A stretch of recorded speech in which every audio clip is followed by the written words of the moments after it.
Theme 2. Size, buildings and equipment of track facilities.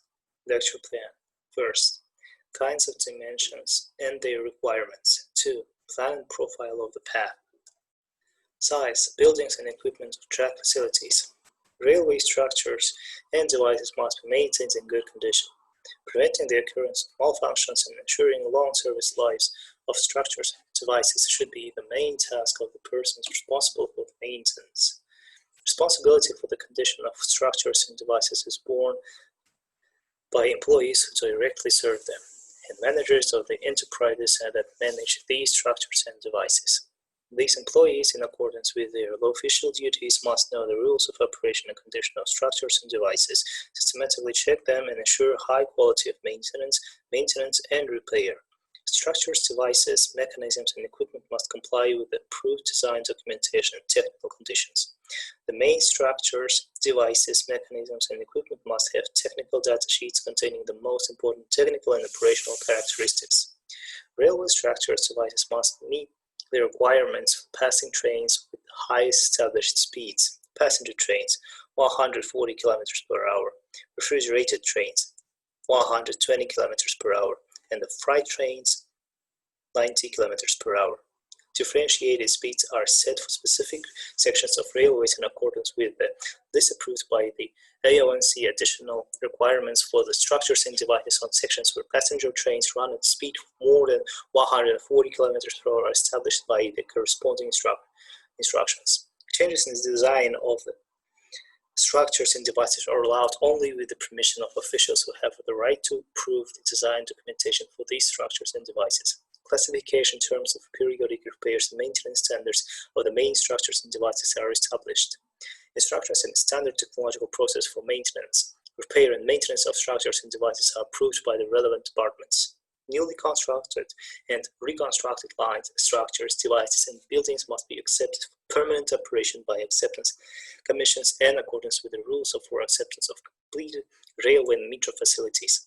Newly constructed and reconstructed structures and devices are put into operation only after approval of the technical documentation establishing the procedure for their operation, ensuring labor protection and traffic safety, technical and administrative acts, work instructions, and after checking the knowledge of the specified documentation by employees who serve with these structures and devices. Structures and devices of the general network of railways and access roads from the junction station to the territory of industrial transport enterprises must meet the requirements of the size of the approach of building C established by the state standard. Figure 2.4a. Structures and devices in the territory and between territories, plants, factories, workshops, depot, sea and river ports, quarries, cargo areas, bases, warehouses, quarries, forestry and pea production, power plants, and other industrial and transport enterprises, including the path, shall meet the requirement of the clearance of SP determined by the state standard. Dimensions C and SP must be observed in the design, construction, and reconstruction of railways, access roads, structures, and devices on them during the electrification and construction second phase, as well as for all operated structures and devices that were previously reduced to the specified dimensions. Plan and profile of the path. First, the railway track in relation to the radius of curves, the interface of straight lines and curves, the steepness of slopes must correspond to the approved plan and profile of the line. Station slidings and overtaking points as a rule should be located on a horizontal platform. In some cases, their location is allowed on slopes not exceeding 0.0015 in difficult conditions. Increase in slopes is allowed, but as a rule not more than 0.0025. In particularly difficult conditions, sidings and overtaking points of the longitudinal or semi-longitudinal type, and with the permission of the Ministry of Transport and the intermediate stations where maneuvers and uncoupling of the locomotive or cars from the train are not provided. Gradients of more than 0.0025 are allowed within the station site. Slopes of more than 0.0025 are also allowed in particularly difficult conditions with the permission of the Ministry of Railways when extending the receiving tracks at existing stations, provided that measures are taken against spontaneous departure of cars or trains. To prevent spontaneous departure of cars or trains at stations, sidings, and overtaking points, newly constructed and reconstructed receiving tracks that provide for uncoupling locomotives from cars and performing shunting operation must, as a rule, have a longitudinal profile with contour slopes toward the limiting arrows and comply with the standards for its design. In necessary cases, to prevent the spontaneous exit of cars to other tracks, the device of safety dead ends, security arrows, throwing shoes, or arrows should be provided.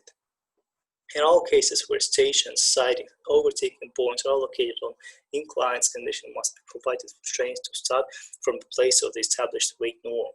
Stations, sidings, and overtaking points, as well as separate parks and exhaust paths, should be located on straight sections.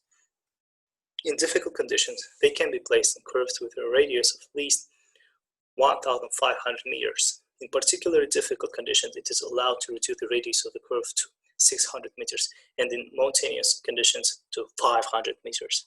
Plan and profile of the main and station tracks, as well as access roads belonging to the railway, should be subject to periodic instrumental verification.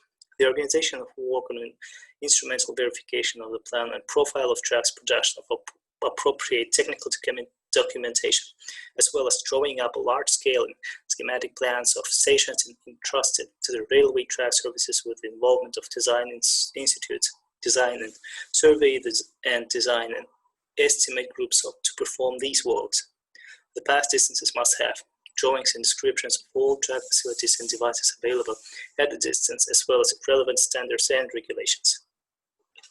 Persons applying for work in railway transport work is directly connected with the movement of trains are subject to mandatory preliminary and periodic medical examination in accordance with established procedure.